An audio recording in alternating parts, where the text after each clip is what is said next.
Welcome back to We the Future. Great show, great episode. We are ready to rock today. Buckle up, strap in. We got another killer episode for you. We're doing our best to provide enough information, education, and just overall content that is beneficial for you. I don't ever want to be the guy that puts out an episode that is not beneficial. So I'm trying my best to put anything out there that I feel is beneficial. We're not in this for the clicks. We're not in this for anything but educating people and helping them to at least wake up a little bit, connect a few dots, play around with, the conspiracies that are happening in our world and our economy and just what the heck is going on. Today's episode, though, I am excited for. And if you listen to any episode, let it be today's, because I think it is one that is fantastic. We have a special guest coming on today who will join us here in a few minutes. His name is Zachary Foust. He is on TikTok, Instagram. I don't know where else he's on. He's on YouTube. There you go. He's got a show on YouTube called the Zach Foust Podcast. You can find him on social media. We're going to obviously drop his links in the description of this episode. But he is somebody that is truly remarkable in my mind. Not only is he great at what he does as a realtor in Delaware, but he's very spot on with the information that he provides and all of the content that he puts out. So you can find him, like I said, on social media. He's got a long list of vast knowledge that he is aware of and that he's accumulated over time. So we're excited to have him on the podcast today. Of course, there is so much happening in the world. We've got Iran basically on the brink of war. We may or may not be at war with them at the time that this podcast episode comes out.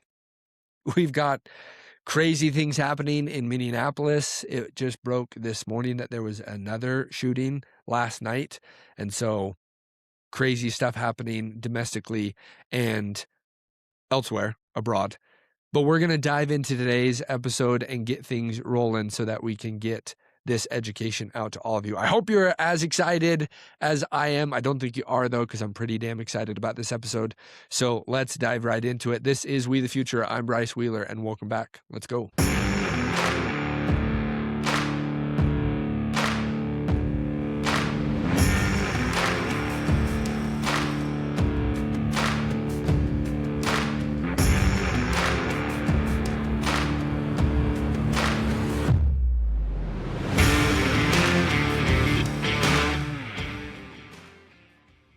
We are joined today with a very special guest, Zachary Foust. How are you?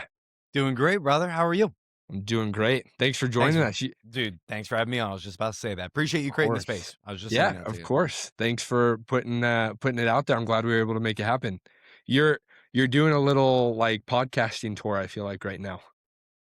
I put out a story, a couple stories on Instagram just saying, I enjoy this. Like, this is fun. Like getting to talk with people. I think people say it all the time. Like if we actually got out and actually met face to face with more people, we'd discover we agree on a lot more than we don't. Agreed. And, people that want to already stand out, put their voice behind something, right or wrong. It's just really cool to be able to enter into your space and be able to have these types of conversations. And I ultimately believe that just the more people that know the true backbone of how we've built out our economy and government, who runs it and who ran it and who found, the more we can understand that, the more we can stand back and look at the whole elephant in its totalitarianism, or I said Freudian slip, totality, instead of just like yelling about the trunk or getting mad at the back right leg. Like, let's step back and just look at it. Yes. Yeah. The longer we're against each other as Americans, the shorter amount of time we have to survive, I feel like. Right. So, but hey, I mean, I'm a big fan of you. I found you on Instagram and then we made this connection happen, but walk us through. So I do know of a few listeners of my podcast who were very excited to hear that we were potentially in the works of making this happen. But for those who may not know who you are, give us a little background about who you are. Yeah. Just leave it at that. Ooh, that connection dropped a little bit, but I caught Did you. it? Yeah. Cool. Yeah, no, I caught the question. Just want to keep an eye on it. Well, I am again, like we were talking earlier, I was born in Warner Robins, Georgia, military brat with my parents till we got into Texas, Wichita Falls, and then ended up coming to Delaware in '99. I was like 6 or 7. I remember the pilot of SpongeBob was happening that night. The second night, I believe I moved in. So it was like my Okay. comfort show from the beginning. And ended up just joining the military, just like my parents did. Didn't really care much about politics, economics, sociology, none of that. Didn't care a bit, didn't care a lick. I was a sports head. Um, and through the military and then a little bit of law enforcement. I was a correctional officer, installing surround sound systems. I couldn't find my way. Had a woman that actually signed me up to be a realtor. Nice. Didn't pay for it. I found that out when I got there. Used all of I had to use all of what's in our bank account. I had to put $50 on the credit card. My Okay. wife went and got $450 out of the bank account for us to be able to do it. And, spent 6, 9 months of knowing the first name and familial status of the guy who shut off our electricity every month. He'd come knocking like, "Do you need another month?" Blah, blah, blah, blah. Growing and learning and trying to just be as good a man as I could be. I'd Of course. stumble around and fumble around that really for the next 8, 9 years. Still am. Aren't we But all? what came of that is I built a company. We're one of the top teams in Southern Delaware in real estate. And then through real estate and through the struggle of housing affordability, it has just become a never ending struggle and cycle of uncovering another form of propaganda exposed, another conspiracy that drops the word theory. It's just what it is. From a coup to a war, from Venezuela to Greenland. It's just consistently and constantly seeing wildness get thrust in our face. Meanwhile, I understand enough. I'm no Harvard grad, but I understand enough to know that there's things that are truly fucked in our economy. Pardon my French. Yeah. Sorry for cussing, but No, you're good. you know, you see enough to understand. Okay, cool. I am not a Rhodes Scholar. No Yeah. one's nominating me for any economic degree. I'm a realtor from Delaware, but yet it seems like there's a consensus amongst the smart people I've been following for quite a long time, reading about and studying and watching the moves and watching the ripples to know. Okay, we're headed toward this. Why is no one talking about it? And why Yeah. are politicians manipulating, gaslighting us to think it's otherwise is more or less the frustration I'd say I get with it right now. But No, that's kind of how it began. I love it. It's great. So I'm not in real estate, not a realtor, but I'm in sales. No Harvard background like you, but I always say the whole goal of this show, at least for me, is questioning narratives, right? We're Right. constantly spoon-fed stuff. We're constantly told what to believe in, what's right, what's wrong, and until we all decide to, collectively wake up, whether it's individually and then we get the word out to help everyone else wake up. I tell people all the time, I'm not, and I feel the same could be said for you. We're not out here deep diving, spending our entire life pigeonholed in one specific topic. We're just going maybe one or two levels of questioning deep, and then you just find this geyser of information that you're like, why isn't anybody else trying to look into this? Right. The It's the rabbit it's the rabbit hole. The rabbit hole. the rabbit hole. Yes, the rabbit hole is a very great and widely used term. So, I so I want to kind of go in a bunch of different directions. So I'm going to be all over the place, and I apologize to begin with. Let's focus a little bit about the economic background, or at least what your goal and voice is behind that. Right? We live in a generation where young people aren't able to afford a home like our grandparents or even our parents were able to even a few decades ago. We're now entering into this all uncertain times of wars, rumors of wars, what may be happening. And like you said, Venezuela, Greenland, all of the above. What kind of advice are you giving or would you like to put out there for people in that situation trying to grow up living the American dream? I think it starts with having true whole wealth. I think that it's really understated how much whole wealth, like holistic wealth, just like holistic health, right? Yeah. To understand is not just about money, though money is being utilized as a tool to make things more difficult. That the number one asset that they're going after is our lifestyle. It's the land, it's the houses, it's the stocks, it's the markets all across the quadrillions worth of markets there are internationally, right? Yeah. It's becoming an ever harder game of Monopoly because you showed up 30 turns late. Good job being born in 1998. Way to go. Right. So I focus on what I can control, and what I can control is being available to fight for the people to my left and my right that are struggling, right? Yeah. This idea of turning around at the finish line of I've had to quote unquote make it income wise for myself and fitness wise for myself and spiritually and emotionally for myself to one day be a leader at the least for my wife, to be the greatest leader she's had and be a great leader for my daughter and for a great follower of my parents, at the core of it. And then I can expand and help one person Yeah. and this person and that person. And so it starts with brain, body, and spirit for me. I'm really focused on my brain health. I'm very conscious with my ADHD, what goes in and out of my body. I'm very conscious on my brain. I have to be very careful with the meat computer installed between my ears. I'm very careful. I think I already said brain, body, going to the gym, getting in Yeah. there, fitness, walking, going to the soccer club with your squad, like doing something, walking around the block, touch some grass, go on a hike. I did the Appalachian Trail this year. That was really fun. Not the whole thing, Nice. like only like 36 miles of it. It And is over survive to tell the 2,000. tale. Oh yeah, dude. But there was one that I was being an absolute wuss about a bear. I heard something moving around this giant limb. So Okay. it's like 2 a.m. in the morning. 2 a.m. And we had a couple beers, and I'll smoke a little weed when I'm hiking 100%. And I was. Why And so not? a little bit of high. And then 2 a.m., everyone's asleep. We're sleeping in the middle of the woods under this little shack roof. And this gigantic limb just cracks open and goes boom and just crashes. And it wakes me. I could have been convinced right then and there I was about to die. Right then and there. I was dumbstruck. I thought it was a bear out there. I was waking my boy up. He told me to shut up. And then he told me, here was the kicker. It was Okay. only at that moment I said, okay, go back to sleep. Just give me the bear spray. Just give me the bear spray. He's like, I didn't bring the bear spray. Nice. I said, what do you mean you didn't bring the bear spray? Like, I was like, my inner military was coming out. Like, Now, why am I sitting out here without a weapon? Like, how many Eagle Scouts were on this hiking trip is my oh question. man, Not I was enough. I was not in a good mental state, but either way, um, get out, do Yeah. something that you can control. There's a lot of trends going around of analog activities, sewing, puzzles, paintings, walks, mahjong, poker with the boys. So that's what I say is try to draw back from the macroeconomics of right now because it's really easy to see the pain. Yeah. But I do believe good wins in the end, and that this is spiritual warfare at its core. And I'm going to keep focused on my spiritual well being so I can be better for the person my left and my right. If we do that at scale, we're going to be a lot better.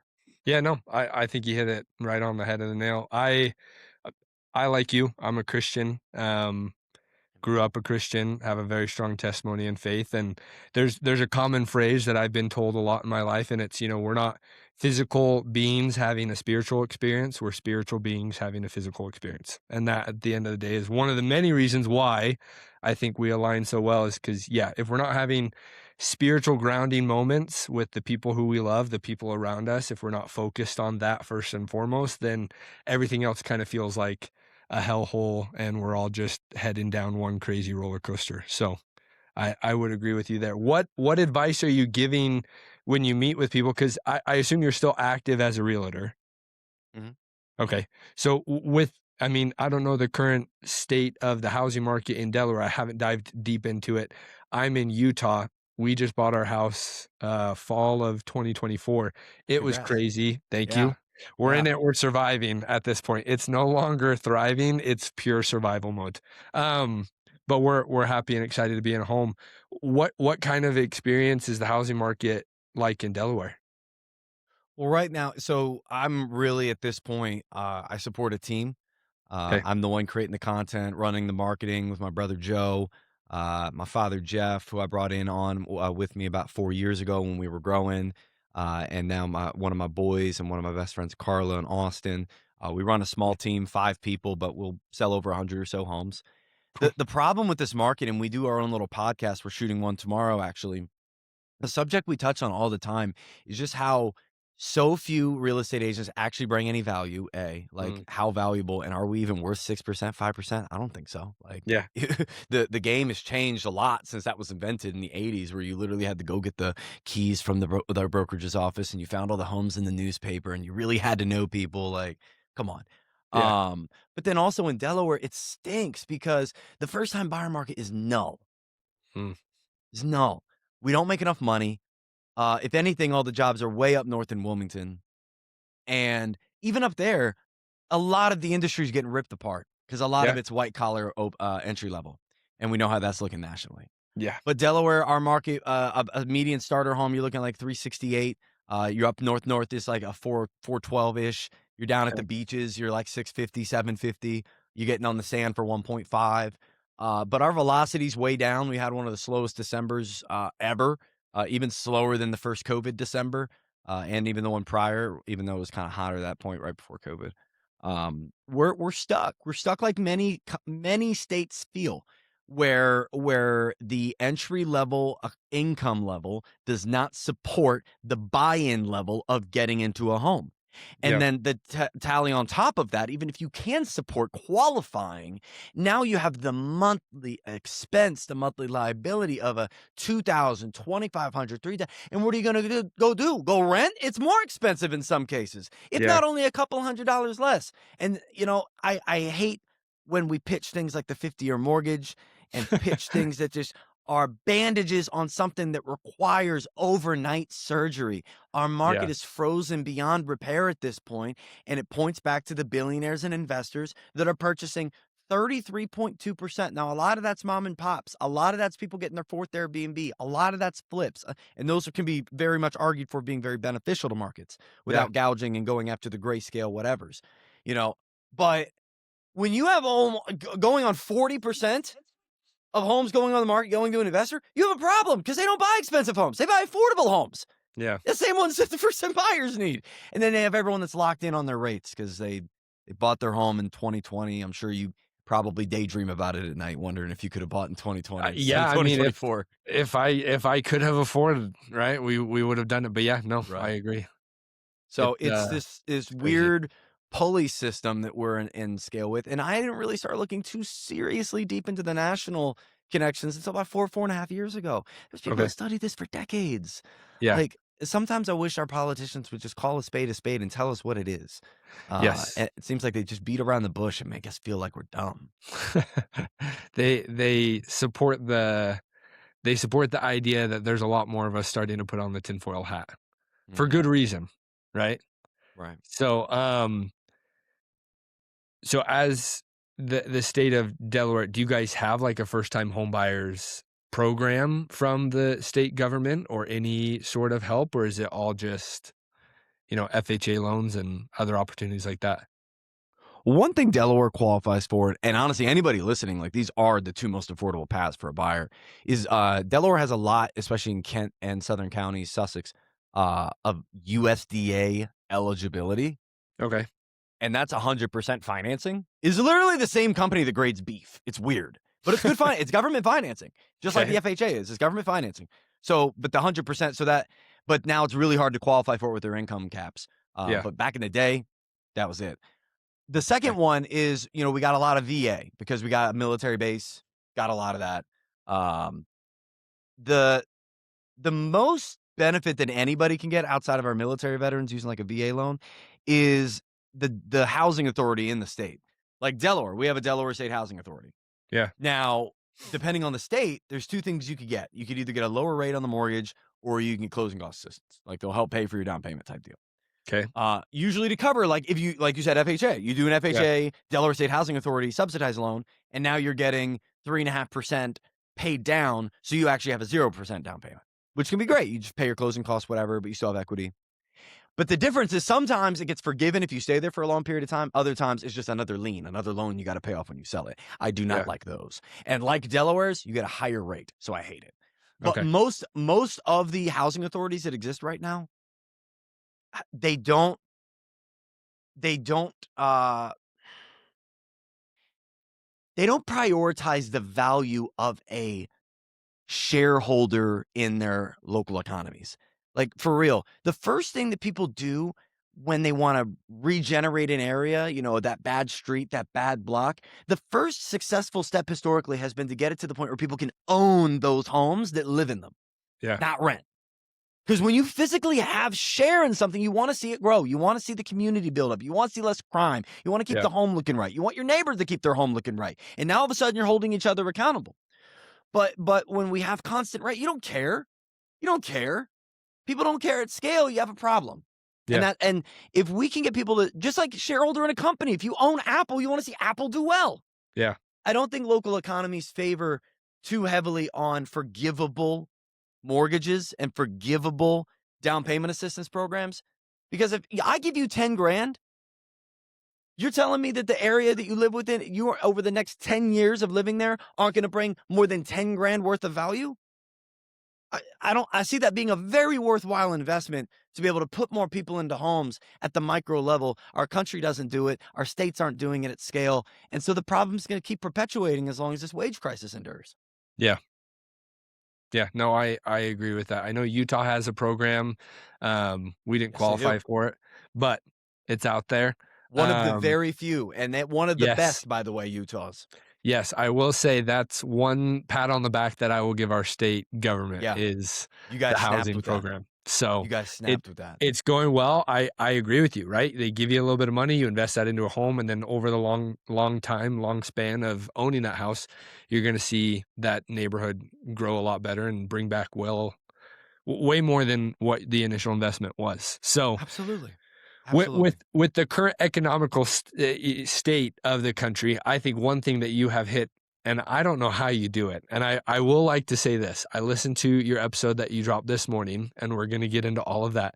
In that episode, you talked about the meme. You said you feel like the guy and it's from It's Always Sunny in Philadelphia, where the guy's got the wall behind him. He's got all the cords connecting each other. I don't know how involved you are in your Instagram as far as posting. I assume that it's you and not you got this giant team that does it, but No, I post everything. Yeah. okay, cool. You posted a video last week about your Trump tracker, and I commented and I said, nothing but love to you, Zachary. But for some reason, this is the vibe that I get. And I posted the picture of that meme of Oh, that guy from It's Always Sunny in Philadelphia. And I will say this, my comment game on social media is very low. I add comments, I get maybe a couple people to like them, and they're probably well over the age of 40. I got like 1,000 likes on it, and I'm not saying that to pat my own back, but I dude, will no, that's say one of the funnest things to that's do in all of content. Win a it's nice comment so battle. great. It's like an old school caption contest. You remember those? Yes. Yep. It's basically a public caption contest. It's so Which fun. it was awesome, and I love that so many people liked it. But the reason why I bring that up is your Trump tracker. Walk us through it. Why did you how did you come up with this idea? What spurred it on? And it's at this point, it's like a second child, I imagine. With how much I should have had it pulled up. you're good. You're It's good. in my bio on my socials, but yeah, I created the Trump tracker back in September of last year, 2024, Okay. when Trump had spent the summer basically campaigning on housing affordability. When I hear that working in real estate, I immediately think, okay, how's this going to be done? Yes. So when I see, okay, how's this going to be done, I then begin to look at what's being said. And what was being said versus what was being planned by both parties, by the way. Both parties had PDF plans with no possible way of funding either. Because Ms. Harris, she had the plan for we need 4 million homes. She stated that, and that is true. That is Redfin, Zillow, Atom Data, all these different data sources backed. That is true. We need more than 4 million homes available to start for price compression to make up for the next buyers. That doesn't necessarily mean they're going to be affordable, though. That's a problem. Yeah. Secondly, how do we fund it? Never brought up. Third, over what period of time? Not brought up. So don't kill me plan. Both had concepts. Yes. And second, also talked about 25,000 for first-time buyers. Now, you'll find this familiar because that's what Utah's doing. Yeah. But the big difference with Utah is that's a condensed area. How are we going to actually fund that 25,000 for the entire scale of the country? How many per year? What are the qualifications? Is there an age gap? Is there an income thing? Is there a certain type of home they can buy? Are they ever able to rent it? Does it go through the FHA? Are you paying down closing costs? Like, can you use it to pay down your mortgage? Like, again, no detail to and on both sides. I'm not both out for one side. Just whimsical ideas. Exactly. It's like, why don't our presidential candidates, even at the local levels, if you're beginning your campaign, when is it? April? 6 months before November-ish, like April-ish, you start going hard. Yeah. Right? Why is it not completely legislative, passed law, that you don't have to submit like a PDF, 140 page of exactly what you stand for? Yep. Like, you know how many different things you got to side for or promise or talk about or vouch for or be at least literate in, from like healthcare to foreign affairs to war to childcare, teacher pay. There's so much. I need to know up front. What the And plan then is. we can discuss inwardly. Y'all Yeah. can campaign on it. You stick to it. And now we have documentation to hold you to. Yeah. And maybe some detail in what it's going to do, how it's going to do it. I I don't believe either side would have really solved things. But that's the thing, dude. That's the thing.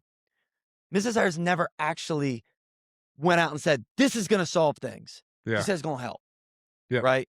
Trump has more this audacious action in his word choice that makes you feel like very it's 100 or it's 0. It's the Yes. greatest or it's the worst. It's the Yes. devil or it's you know what I'm saying? Yeah. So when he talks so divisively like that around housing, and I'm like, dog, there's no way in your 4-year term you could solve this with what you're proposing.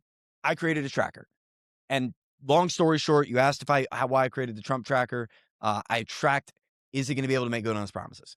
Yeah. And I tracked the likelihood of a crash, bills in Congress, household bills, services, what costs to live in America. I have an affordability index, economic index. How many homes are available currently? Just facts, so we can stop arguing about rhetoric. Yeah. Headlines, like, what are the facts? What are the actual numbers? Well, I have to ask you because affordability is a Democratic hoax, right? You Yes, probably of heard him course. say that. So, affordability wise, quote unquote, how is it looking as far as the Trump tracker goes? Um, Are things affordable? Are things getting worse, getting better?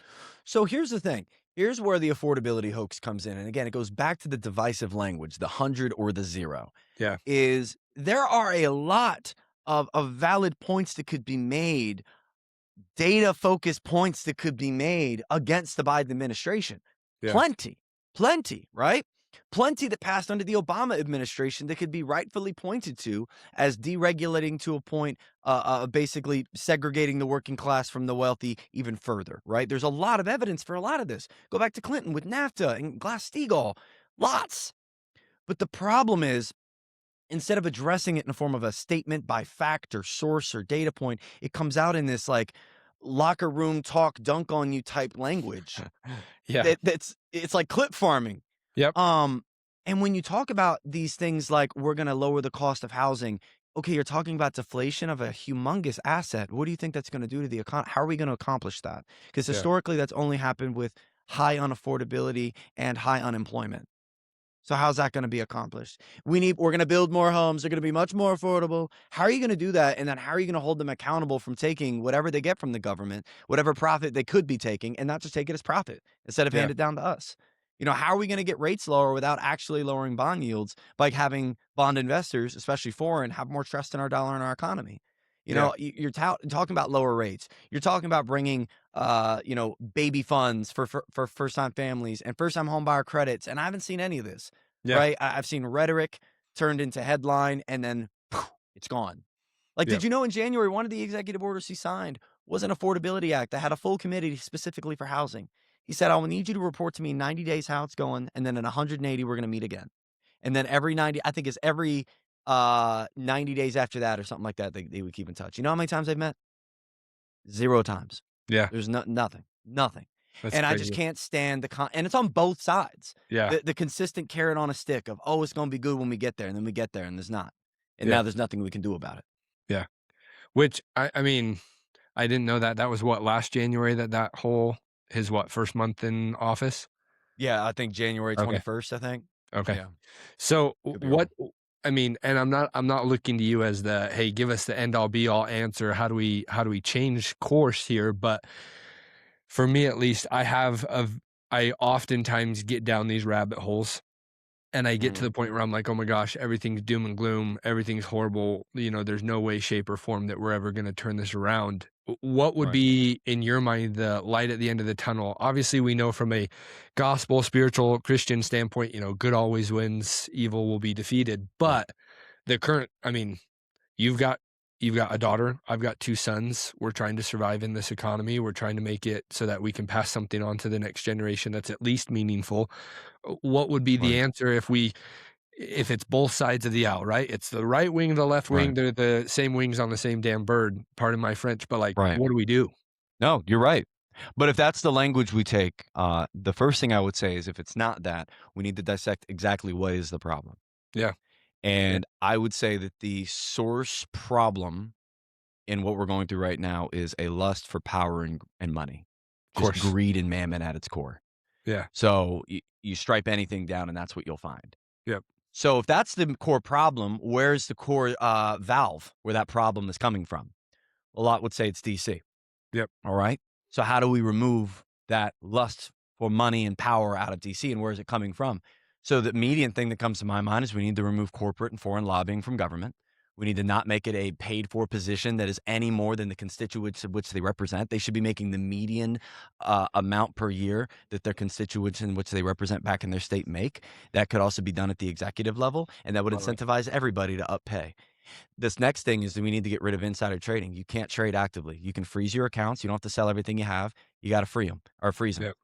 Yep. Lastly, we need to have term limits and age limits. There's a certain point in time where literally neuroplasticity isn't possible in the brain for these old heads. And Yep. neuroplasticity is nothing more than the ability for your mind to adapt and change.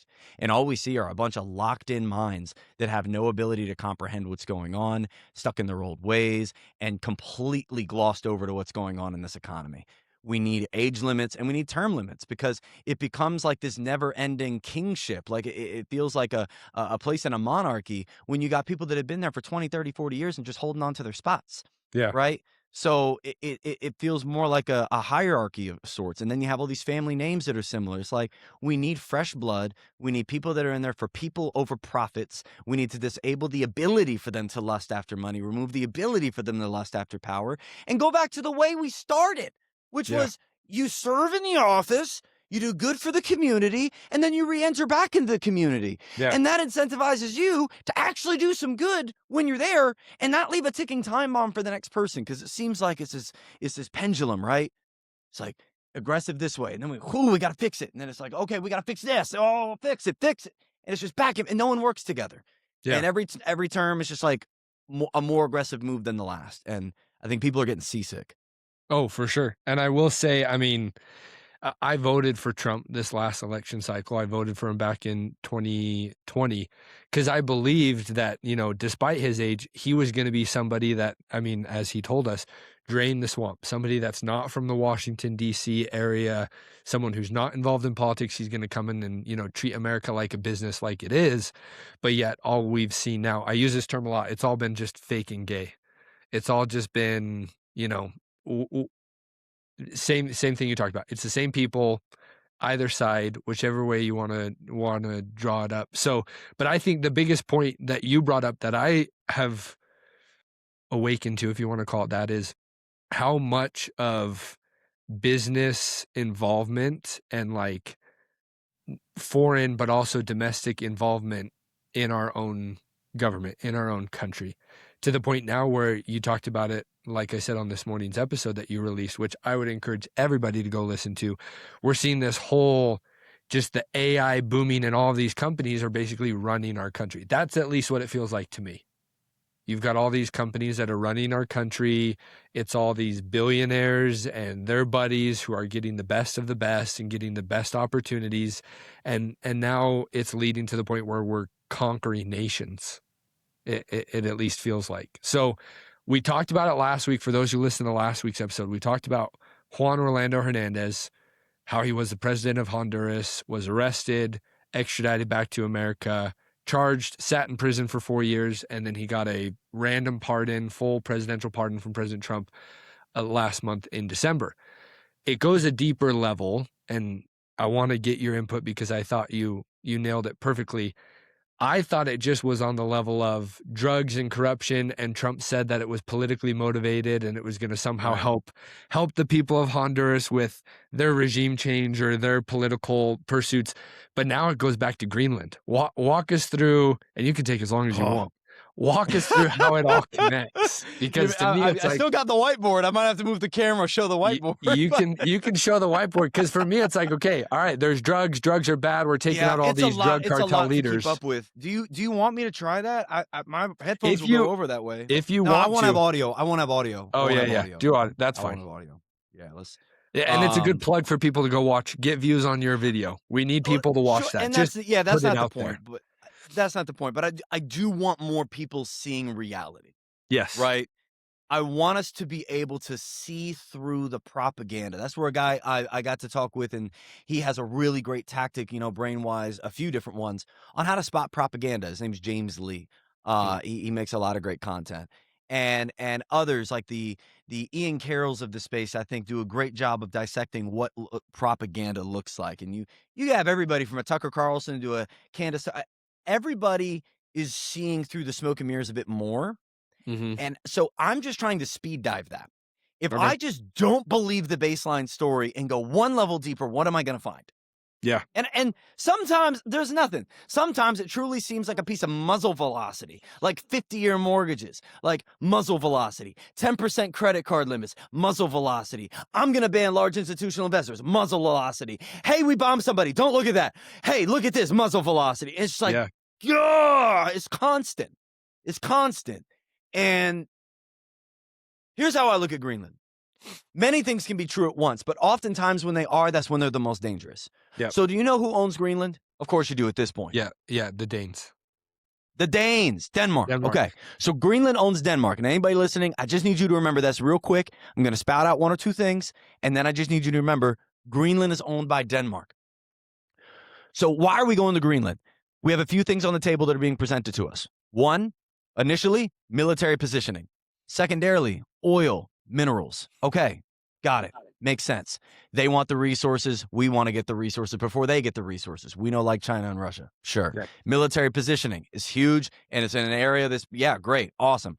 Oil kind of makes sense. We just went to Venezuela, and what happened to Canada? They got a ton too. They're right there. Yes. So now let's get into what I think is really going on.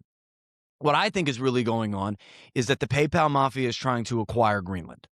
And that sounds cockamamie, but hear me out. So there's this guy named David Sachs right now, who is the AI crypto czar for Trump. And he is one of the first founders of PayPal. That's interesting, okay? Not crazy, but that's interesting. Yeah. So let's look at Peter Thiel. Peter Thiel has a contract now with Palantir and invests heavily in private defense and other crypto and crypto favoring legislation. He also is PayPal Mafia, PayPal founder. Now that seems like a conflict of interest right away. Yes. We got a guy that's fully in charge of that AI crypto section, and then a guy who directly benefits financially from that Bitcoin crypto section, and they're working in cahoots in the same spot. Well, not to mention Peter Thiel Palantir just got that giant contract with the huge American contract government. for that AI database. Massive contract. Massive. So benefits all around for Peter Thiel. Round of applause. Right. And so on that basis, let's go right to Elon Musk. Number 3, PayPal Mafia, founder of PayPal. So when we got now 3 people, now I'm starting to really look sideways. What's going on here? Because we have another guy that between Doge at the beginning, the little dog and pony show of him calling him out for being on the list, and then 2 weeks ago being at dinner with him, bragging about it. What are we talking about? We got SpaceX getting tons of government money, and now they're about to use Grok. Now the government's going to be using Grok, his AI platform. So it's fully indoctrinated in, okay? Oh, don't worry, Teresa. We got Mark Andreessen. Mark Andreessen was one of the guys that helped on Doge. And he's also the co-founder of Pronomos Capital. So here's where it gets interesting. Pronomos Capital funds Prospera LLC. Prospera LLC created out of the island of Roatan in Honduras, an island for billionaires to commit crime, launder money, and have no regulations from things like the FDA and medical all the way up to freaking Bitcoin and crypto and blockchain. Right, on this destitute island in Honduras that was framed by Ron Orlando Hernandez, the president at the time, who created the framework and didn't just create the framework for the Z. It's called ZEDE if you want to Google it. When the judges said no, he fired the judges and replaced them. Yeah. And then they said yes. The next month, bro, they didn't even space it out. the Yeah. next month. And now we see just this last month, Trump pardons them. Mm-hmm. So here's the thing. We already know these billionaires are moving out there for mining minerals. They're already talking about it. We already know data centers. Easy. It's super cold. It's like a self-chill data center. That actually kind of makes sense. Yeah. But what's going on in Honduras isn't being talked about because Prospera is being blocked. Prospera, when we kidnapped that president, well, then the next people in charge said, hey, why do we have this Zeed thing? And they went ahead and blocked it out. And so the billionaires, the tech bros, Peter Thiel's and Mark Andreessen's sued with this guy named Eric Breimer, who's the owner of Prospera. And he's also basing the entire model of Prospera on the greatest startup nation in his eyes of all time, Israel. Yeah. Which is funny enough because then you get this guy named Ronald Lauder. Had to look at his name. I got my notes in front of me. Ronald Lauder, who is possibly now insider trading on this deal. But he's also the guy that suggested to Trump we go to Greenland. Yeah. He said, I'm going to be your bridge of communication. I love the Danes. I'll be your bridge. Got it. He also has to be it just has to be the president of the World Association, Jewish Court, Jewish Congress. So that's great. Make That's it make fantastic. sense. Make it make sense. Yeah, this 80-year-old dude living on fumes, though, goes and decides to, guess what? I'm from Delaware. I go on the Delaware LLC corporate thing all the time. And I got an inkling on an article. It was back in April. This said that this guy, oh yeah, I think he's out insider trading too. But this guy now opens up an LLC, Green Water Technologies. It's like, oh, what's this? What's this? Oh, I'm sorry. Green Development Partners. If anyone wants to look it up, Greenland Development Partners. Ron Lauder opens this up. Okay. And then in November, he goes ahead and starts investing in this water company over in Greenland. It's almost like he got the green light. Yeah. No one was really talking about Greenland over the summer, right? It kind of died out. I wonder why. What were we doing in the summer? So exactly. So I'm trying to figure out what was going on. There has to be another piece to this. And then I discovered this guy named Ken Howry. Remember, who owns Greenland? Denmark. Yep. So in May, this guy named Ken Howry gets nominated by Trump to be in his cabinet. What job? As an ambassador. Ambassador to what country? Denmark. Yep. And what's Ken Howry? He helped found PayPal. Too much can't be weird all at one time without something being weird. And so they're being blocked by Honduras. Their plan is being stopped in Honduras. And so now they are moving to a place where they can have federal sovereignty and have these maritime laws apply in this weird AI tech surveillance city called a freedom city. And guess what? Trump back in 2023, March, look it up. He said in Agenda 47, I want 11 freedom cities. Here in America, they'll be beautiful. Everyone can afford a home. It's going to be wonderful. And goes on and on about it. Yeah. These are the surveillance state AI cities that they're about to put in Gaza. Yeah. And all the billionaires tied into this, and yet we're going to go and blame Russia again. Yet we're going to go and blame China again. And yes, two things can be true at once, but why can't we be big kids that sit at the big table that get to hear about the true plans? You want me to be a patriot? Tell me, yo, we're about to fuck these bankers up over here. Here's how we're going to do it. I'm like, okay, cool. Let's go invest in that, guys. Like, let us in. I got my pitch. Let us in the room. Like, dude, you're losing the people with this bullshit. And yeah, that's what at least I see this happening. Is it seems like there's ulterior motives. Well, it's so you brought up Ian Carroll. Ian Carroll's great. Another guy that I follow, and if you don't, love him. This is actually his brand. It's called Original Patriot Gear. Ian Wendt is his name, from Idaho. I know him. I talk to him all the time. He says this line. He's coined it. We've always been told in life that there's good people and bad people, and in every war, we're always trying to fight the bad people. But especially right now in our day and age, I feel like we're always being told that's the bad person or those are the bad people. And we're being told that by the even worse people, which right now it's like, Russia. Okay, Russia's the bad guy in every freaking movie, right? China's the bad guy. We get it. We understand that they're bad.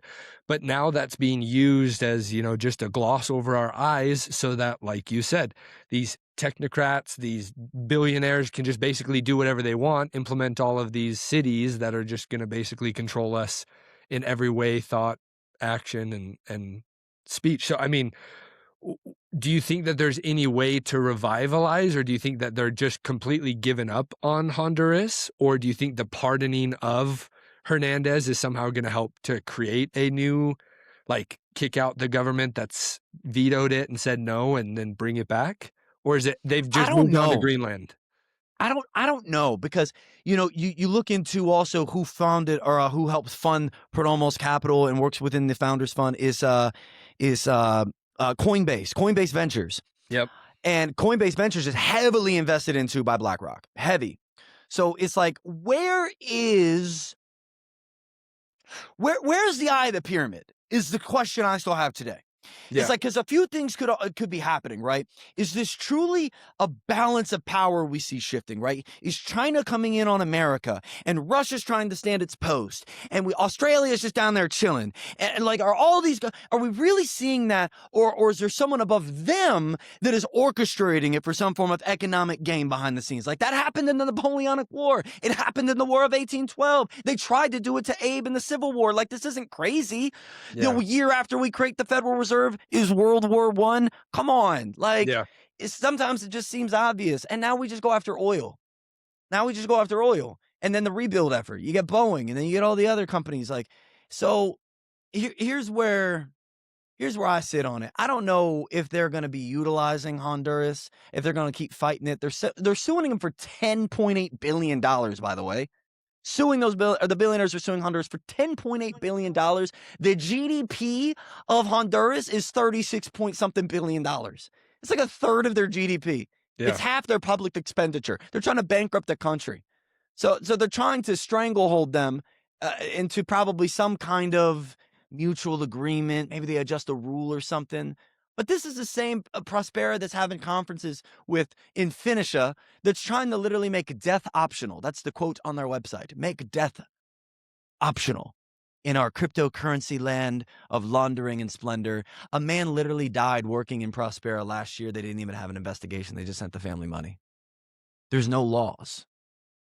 And so I don't know where it ends up being housed. They already got like 10 cities are building up in Africa. Greenland looks next. But listen, Trump's already yelled about it. It's coming to America next. Yeah. It's coming to America next. They've already announced it. It's going to Greenland. Or I'm sorry, the Great Plan. That's going to be in Gaza, the Gaza Strip. They've been talking about that. You remember that AI video with Trump and Benjamin Netanyahu, like Yep. out on the pool and doing like, it's like right in front of our faces. And then we play around like, that's funny, President. Ha! Yeah. It's like, you're the president. I don't care what you feel about Trump saying fuck you to that person who said pedo protector. Like, Yeah. you'd never find ever. You imagine Obama doing that? No. Well, Fuck you. Like, that would never happen. No. There's And a it's like- diplomacy thing that we just don't have. Yes. Yeah. No. And I didn't mean to cut you off. I feel like it's I right. talk too much, dude. No, you don't. You talk you talk the perfect amount. It's great. I'm not going to try my Trump impression, but it's the perfect amount. Yeah, there you go. We're on the same wavelength. So mine is not as good as yours. You can go back. I've tried it on a couple episodes. It did not bode well. So what I was going to say though is what frustrates me is, and I said it early on, it's not even that you're not 10 feet down this rabbit hole and we're just throwing you food and telling you, good luck, Zachary, on your quest to figure out all this mess with Greenland. This is a couple Google searches deep, a couple looking into LLCs, and not even that. People just being awake and aware and watching the news, and not watching the news from Fox, CNN, NBC, all of it's like Trump, and you probably already saw this, Trump's new golf course resort that's going to be in Gaza that just got announced a few days ago.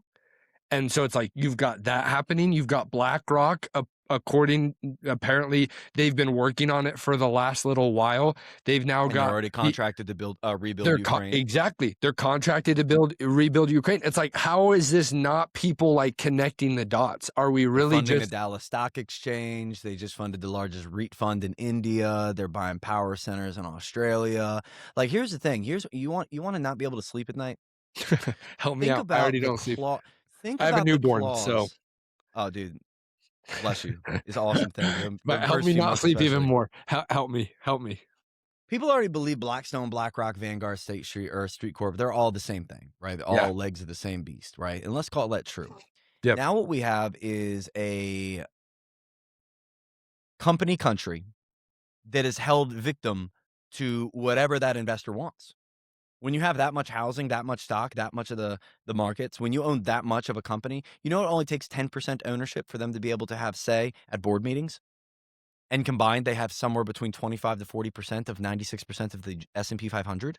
Jeez. They have control over all the companies. They created the ESG score, which is like your eco-friendly score. It's a social credit score for companies. They created it. They're dictating what's good and what's not. They are holding these companies hostage, and they're doing it through soft power. They don't have to wield a giant sword. They don't carry the big soft stick. They're stabbing you with a velvet glove on, and they're smiling in your face while they do it with their mass media control. And it's not just one company, but again, back to the pyramid. Who's at the top? Who's the cabal? Is it 100 or 200 or 1,000 billionaires just with a vested interest in growth and want something bigger for their company? They just have this incessant greed for more power, more money, and it's just kind of an inward bond of mutual interest?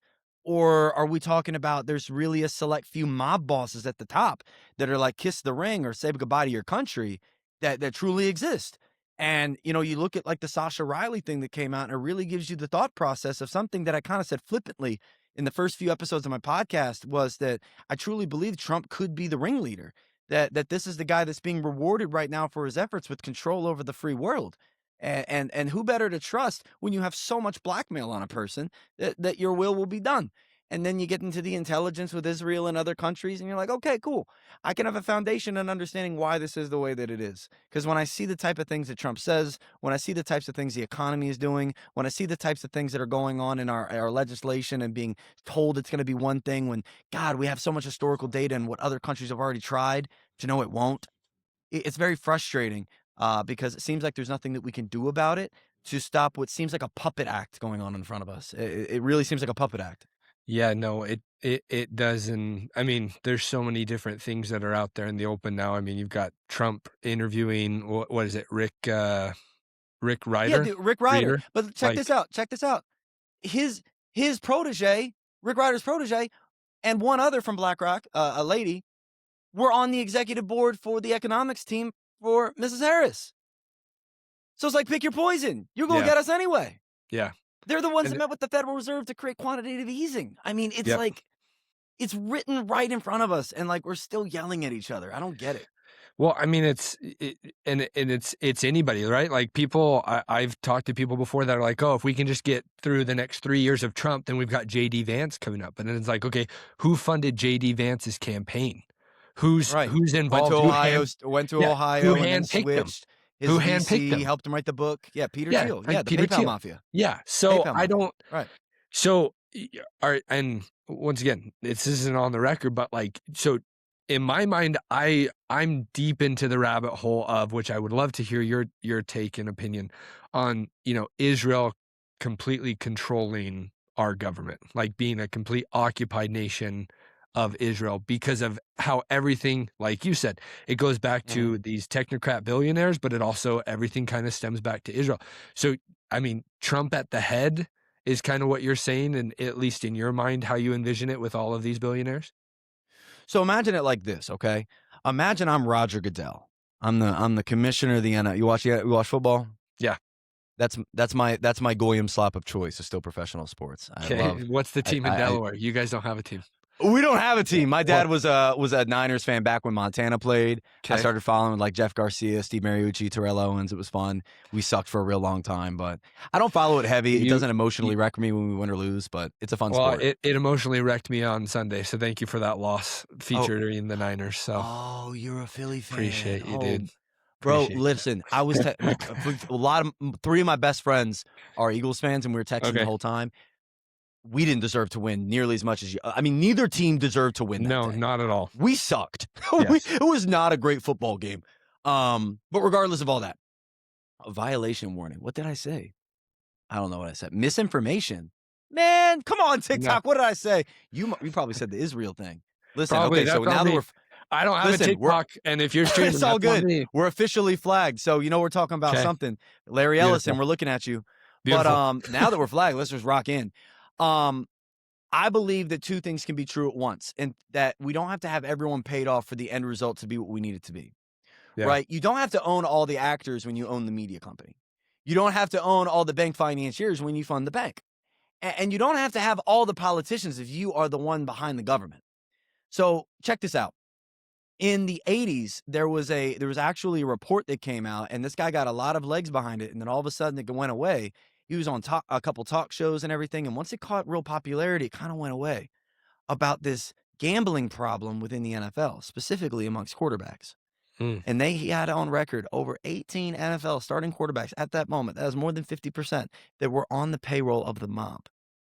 Now, there was also simultaneously a big drug problem that was going on. At back then, they used to like snort coke in the locker room. Like I couldn't imagine what Marshawn Lynch would have been doing in the 80s. Crazy, So dude. Running through brick he walls. would have been going nuts. But the problem is they weren't getting paid the type of money that they were getting paid now. Yeah. So a lot would get into problems. And when they ran into problems with the people selling the coke or whatever they were on, they would immediately go and be like, "Well, I can't pay." And they're like, "Oh, cool, that's fine. You don't have to pay us. That's cool."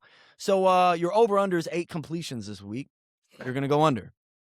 Right? And you're going to make all your money back to us and then some by doing this. And then guess what? Once you've done that, you think that they're just going to let you go? You're their little golden goose? No. Sure ain't. And then it spreads. It's like a virus. We just saw Jason Kidd and them get arrested for it, Yeah. right? Or detained for it. Like and then one of them an active player. Right? There's been one that was let go earlier on last year for doing the same thing, playing with his own over unders. So you don't have to own everybody, but you just have to own a ref. You just have to have one player on the floor. You just have to have somebody in the room. So I don't think the entire room, every congressman, every senator, every single person within legislation or even the Congress has purely Israeli purchased intentions.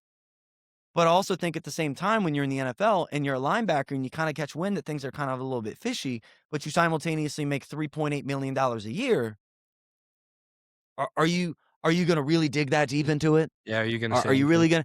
Yeah, are you really gonna do much?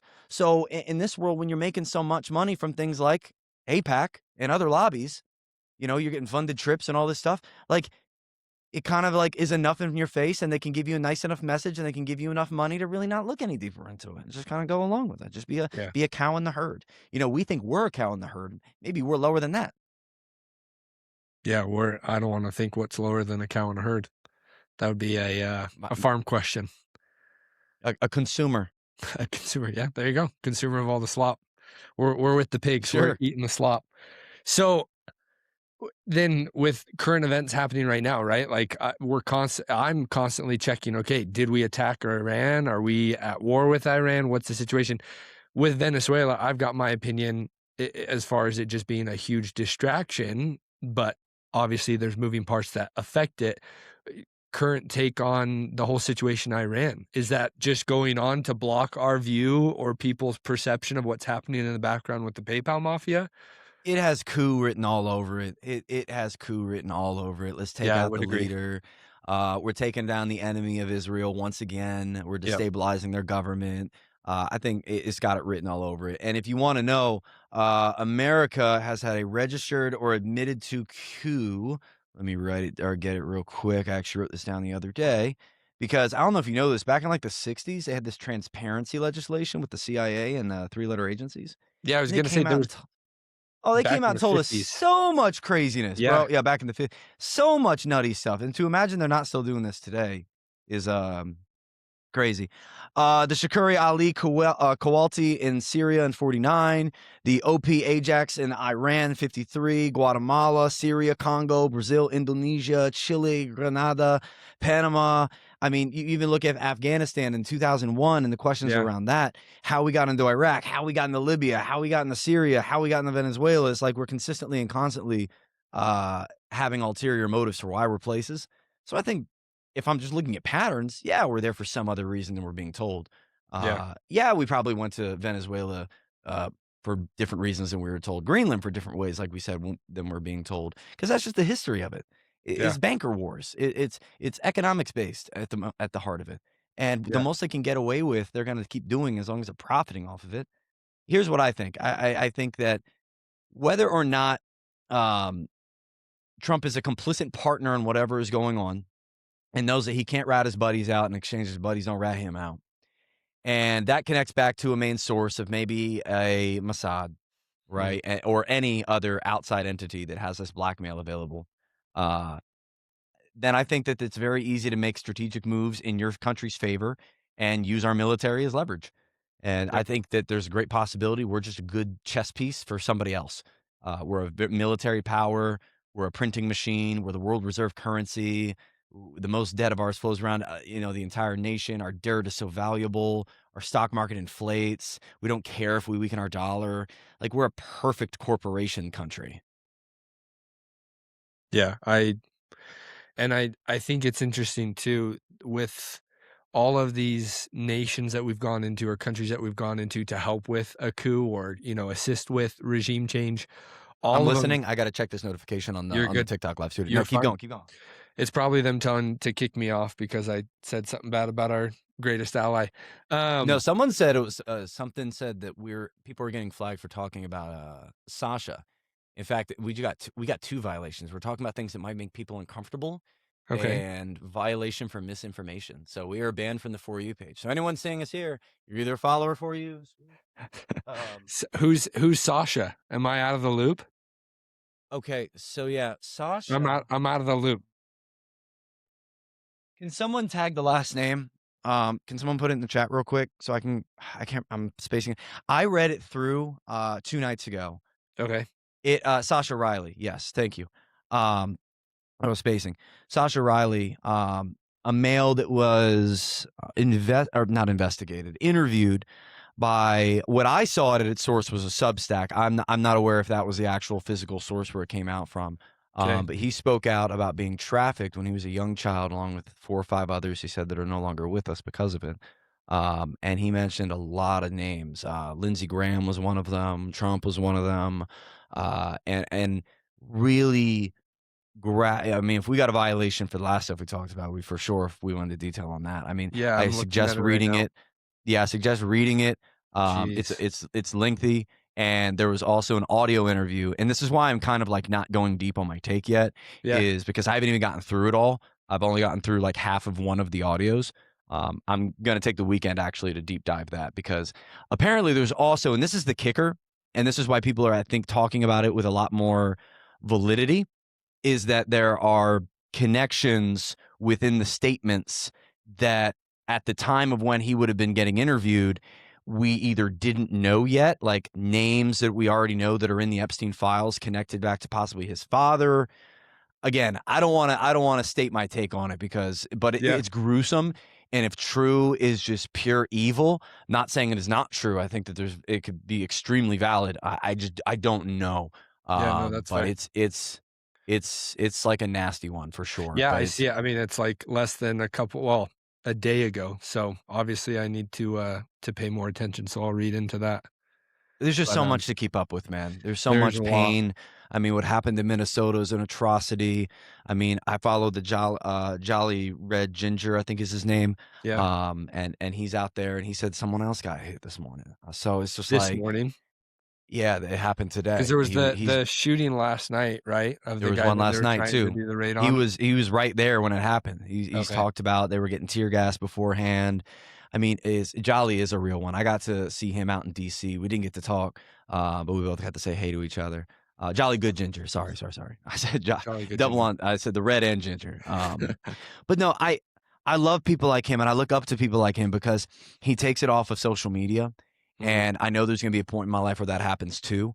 I still struggle with having as good as a chicken farm as we have, and having as supportive of a wife as I have, and having as young and beautiful of a daughter as I have. I'm only an hour and a half out of DC, and I'm going to be going there to meet with a few congressmen that wanted me out there over the next month, 3 different ones. So that's Nice. going to be cool. One's got a housing affordability bill that he wants me to put my eyes on and mastermind with him on. So I That's was like, great. wow, this is really cool. Yeah, maybe I could be a part of something good. But back to what you said earlier, of like, what do you do economically? You got to focus on the people to your left and to your right. You Mhm. got to focus on the people to the left and to your right. And ICE isn't brand new. Of course, we know this. The aggression and the lack of identification with the masks, very new. The deadly force now, very new. And of course, right, the opposite side of the people that are against them and people that are riding against them. And Some could argue that's multiplying problems. But it's just chaos. And speaking from the military side, brother, Yeah. you don't go like I went to Afghanistan, so I remember the pre-training for that. Like they do not let you walk into those scenarios where you don't know what you're going to do without training you. Hmm. Because when you are faced with that moment of like potential imminent death, right? We're talking about a car. Like that can Yeah. kill you. You can be run over, at the very least flatten your shin, like right? Yeah. Like sure. But they train you and I know I got a bunch of cop buddies locally. Like a lot of my guys, like you splinter off from the military and you join the PD. I went to Yeah. work at a prison. Like you kind of all splinter off. You're trained, not just told how to react, but you're trained how to react. So it's instinctive that you react properly. It's instinctive.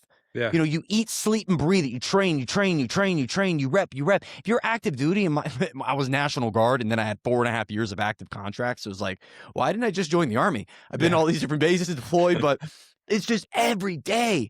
Train, train, train, train. Your body, brain, like everything, and you train Muscle as a memory. unit. Yeah. So like I remember when I went over, when we were going overseas, and even while we were there, every month we would train on clearing rooms. And I never actually even did this in the field, but damn, if I ever needed to, I could probably still do it right now.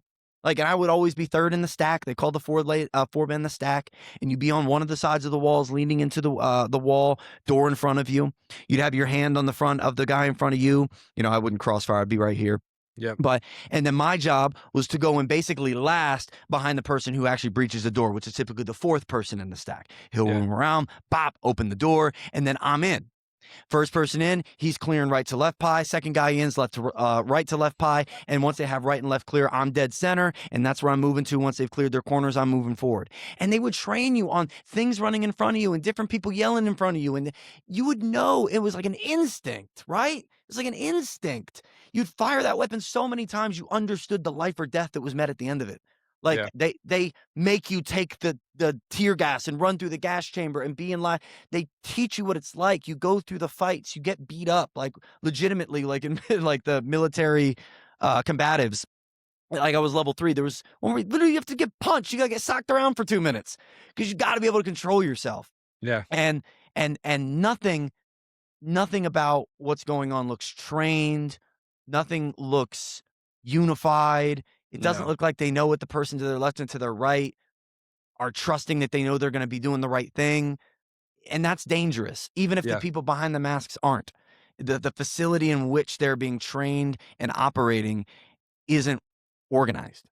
Well, not only just that, but you probably saw it as well. Like the car that they supposedly just left behind with all of the Right. information that the rioters were able to get to last night. Now they're doxing all of these ICE agents because they found a bunch of documents. They're ripping out the safe that houses all of their, Yeah, protection of weapons. Like information. how It's how OPSEC. They talk about that in the military all the time. Like it's it's just the car's ingrained just into you. left alone. Like we're Yeah. just gonna leave that vehicle alone, and then all these people are allowed to like it. Yeah, nothing of in the situation makes any sense. So, I mean, and it leads me to believe, and maybe you were alluding to this. I think once again, it's just a giant fake and gay distraction to take our eyes off of what else is happening, what other war we're getting involved in, what other country we're going into, help with a regime change or, take over Greenland for, as Trump said it, whether they like it or not. So I don't know. It's a crazy situation overall. It's a crazy situation, right? And it's a matter of what do we do about it? I Yeah. think we can do what we can control. Yeah. And what we can control, and like I said, what about Jolly? I really look up to him because what he can control, and I don't know his familial status. Maybe he's got 7 kids and a wife, and he's just like, honey, I got to go out and fight for the government or fight the government. I don't know. Yeah. Maybe he is. Maybe. I don't know. I don't know. Yeah. But I really look up to him because he's out there doing it and he's live on the scene and he's not looking for political rhetoric. He's not creating, political pornography, like just to get people riled up. He's really wants better and he served as well. And he's active. He's a real active dude. And I really look up to people that do that and get past just social media because it's important to be aware. And I think part of what I want to do is become more aware so I can help other people become more aware, especially in the economy Yeah. and how it's a rigged game. But eventually, I do want to be a part of it. And I don't know what it is. Yeah. I don't know. That Is was I don't know what it is. I don't know if it's fist flying. I don't know if it's lining up all the Epstein lists around the reflecting pool and punching them senseless for 5 minutes. Teams of 5 versus one pedophile. yeah. One person gets a baseball bat. That seems cool. We Hunger might be Games chill after. style. Yeah, like, give us a peace offering. Like, Yeah. if you're gonna steal from like, again, bring us to the big boy table. Like, I will sacrifice some of your boys. Like, I will pay my taxes if I can be allowed in the cornucopia with at least 20 pedophiles. oh, dog, I'll dude, pay my taxes easy. that year. IRS doesn't have to worry We're about getting me. so violated on TikTok. I love it. I love it. But again, like, I just wanna be treated like an adult in the room. Yeah. That's all. And man, you might die, but if there's a hero amongst the compromise that just could reveal it before we get to this point of everything being AI and us truly not knowing what's real and what's not, like, we're getting to that point. Yeah. Man, they would go down in history. I don't know who it could be. You imagine Trump just breaks character and he does. He's just like, Oh, listen, but all right, guys, listen, check this out. This is crazy. I know it's gonna sound nuts. My name's Donald J. like, the I don't know. I don't know what's yeah. true anymore. I just want to be treated like a big boy.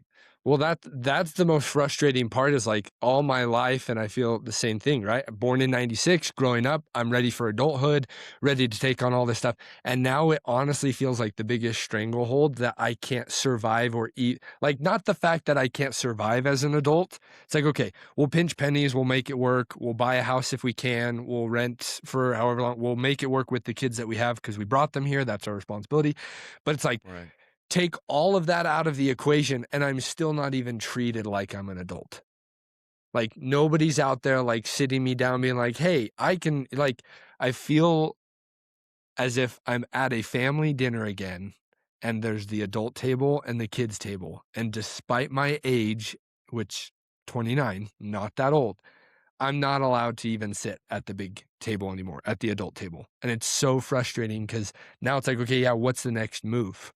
What is, you know, do we run for For real, office? like, Do we do it just local gut? Like, I don't what's the I plan? don't know because it just seems like somebody could spur up something as so simple. Like, let's say there's I don't know. I don't even want to name the ticket, but somebody from the Congress that we trust, I'll throw Massey in the ring, right? Yeah. Let Massey and somebody else. Like, why don't we have a cross-pollinated card? Like, get me AOC and him. Like, I don't even know if I like AOC, but like, Yeah. Yeah. let's cross-pollinate this, man. Red and blue. Figure it out. But like, you get somebody in there. I could see something as simple as instead of a State of the Union address, right? If I was president for a week, one thing I would want to do is I'd be like, okay, I want you to get us two of our top economists, not bankers, not Mm. people in political positions, economists, masters, doctorates, philosophers in this stuff, right? Get me two of them and get me one from Canada, one from Mexico, and let's get one from the European Union. And what I want, book us 2.5 hours. We're going to have a panel. I'll send them in. I'll kind of lead the direction of it. I have some questions for these people on what they think we can do. We'll take a little town hall questions from the crowd, right? I think there's really easy ways to just appease us. Yeah. Like to just say, yeah, look, listen, it is no secret. Affordability stinks right now. I'm looking at the numbers right now and it says it only took 47 grand to buy a house in 2017 and now it's 103. That's unacceptable for America. Yeah. It's strangleholding our citizens, and that's no way for us to run a country. So we're going to be taking steps toward this. I'm going to start with getting some smart people in the room, and we're going to have a public discussion about it, and then put together a forum, and then put together a community, and then put together people that want to talk about this. And in 90 days, we're going to talk again and see what the progress could be. Like, I think we could get on the same page, but instead we're mean tweeting the Federal Reserve Chairman. I just Yeah. it's disappointing to watch because like you're not even the big kids in the room, and we're not being treated like the big kids in the room. Yeah. And it's all just if they can sow any form of dissent at this point, right? If we can yell at each other, if we can blame the other side of the aisle, if we can, not be coexisting with our neighbors because they just decided to vote a different way this previous election cycle, then it all works out. We're all still controlled. So Yeah, I don't know. no, I don't disagree with you. I ask, and I would ask you the same question. What are your future plans? Like, do you have, I see people, comment all the time, like, Zachary, when are you running for office? When can I vote for you? When is this happening? Like, cause I look at it from do I be involved or do I literally just say the government's at this point awash? I just have to take care of my house and home and pray that everything goes right. What are your plans? What do you think is the best course? Well, I'll give you 2 answers. I'll give you the Okay. exact answers to why I don't run right now, Okay. and I'll also give you, what and why I'm choosing to do this. So, back in 2023, I had a bit of a life shift, a bit of like a young midlife crisis, call it, ego death, some call it in the spiritual spaces. A lot of Yeah. meditating, a lot of spirit work, a lot of religious work, and I decided to base my life around this term surrender. And it can mean a lot of things. To me, it just meant letting go, right? Mm. If I die tomorrow, I might be sad. I don't know. Maybe it's just black after that. But right, the world's gonna move on.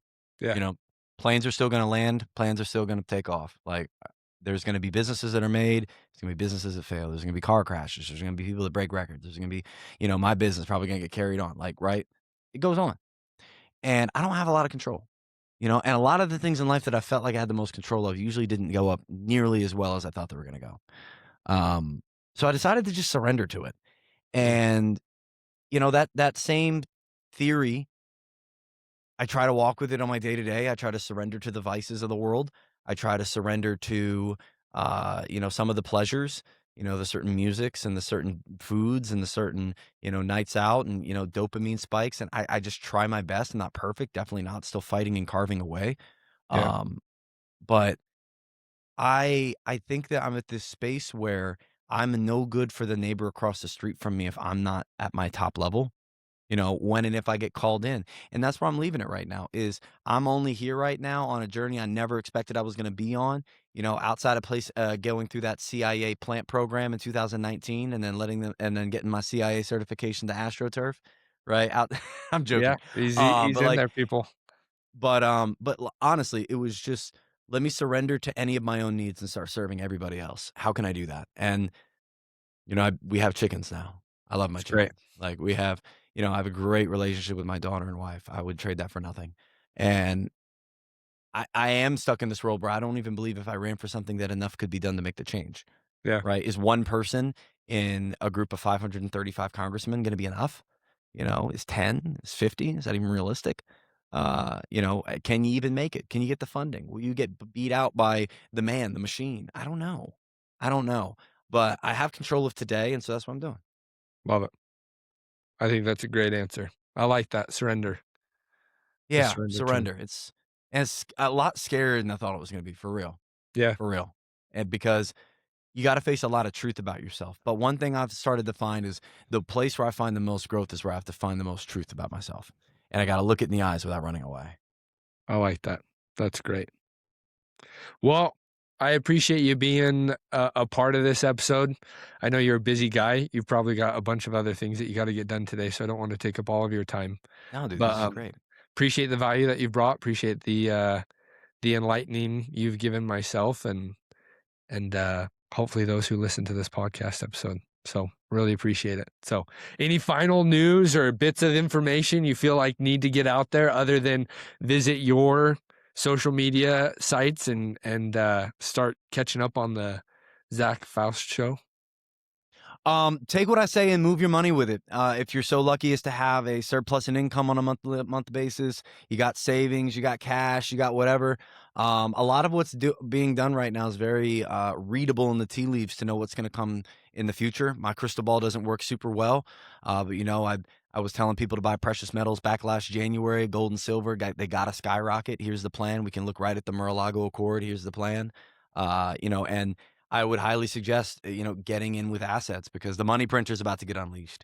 It's already open and running. People didn't get there was no giant headline about it, but they're printing $40 billion a month right now, and it's only upticking. They just asked Fannie and Freddie Mae, a government subsidized company, to buy up mortgage-backed securities. There's no even evidence they have enough money to buy the 200 bill. So like it's or 200 mil.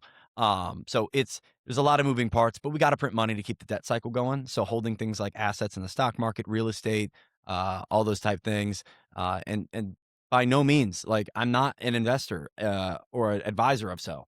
Yeah. I'm not a financial advisor. I'm only licensed to talk real estate.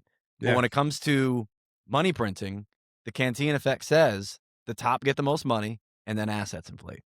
And we've Mm. seen it time and time and time and time and time and time again. So I just try to follow history and trends. That's all what I'm about. I want to go into the numbers. I want to go into the raw data. And if you want the Trump tracker, that is in my bio. It's a housing affordability tracker. if you want something to talk about. I didn't answer your question earlier. Is it good or bad? It's not great. Yeah. But again, you could make the argument he's recovering from a really heavy bout of inflation during Biden's term. Yeah. Um, I would level those arguments with just what is being done currently to create a long-standing effort toward keeping inflation down, and I just don't think that plan's in place. But there's no doubt that the cumulative inflation, even still underreported by the Fed since then, is dramatic, and it's affecting people in a large way. Well, we'll keep paying attention to it. I'll tag your socials when I upload this, so that way people Yeah. can take a look at it. It's a crazy map. It's a crazy graph, but luckily we have you and your brain to break it down for us. So it's we're not going to be too overwhelmed. So Bless you, other than created the space, brother. love it, dude. I love it. Thanks for being a part of this, and thanks for being willing to be a part of something so small, which is this show. But I appreciate you. No, dude, thank you. Do you mind if I Of pray us course. out? Yeah, let's do it, man. Pray us out. Super. Lord, thank you for creating this space today where myself and Bryce can come together and talk virtually. This is a technology that's absolutely crazy, and I'm so grateful for. We're very privileged to be able to speak in front of people, that our words are going to have effect. May you speak through us. May your peace find the people that are listening. May serenity, security, and all the things that keep us wired together grow. May we grow in community, and may we grow ourselves in an inner space to understand we are created. We all have the same oxygen and blood going through our veins on the spinning marble in space you created. Thank you, Lord. May peace be on everybody who hears this in the name of your Son, Jesus, Yeshua Christ. Amen. Amen. Thank you, All right, brother. guys. Appreciate that. That means a Appreciate you, lot. man. Okay, man. Means a We'll lot. talk You soon. created the space. Hey, Talk soon, take brother. care, bro.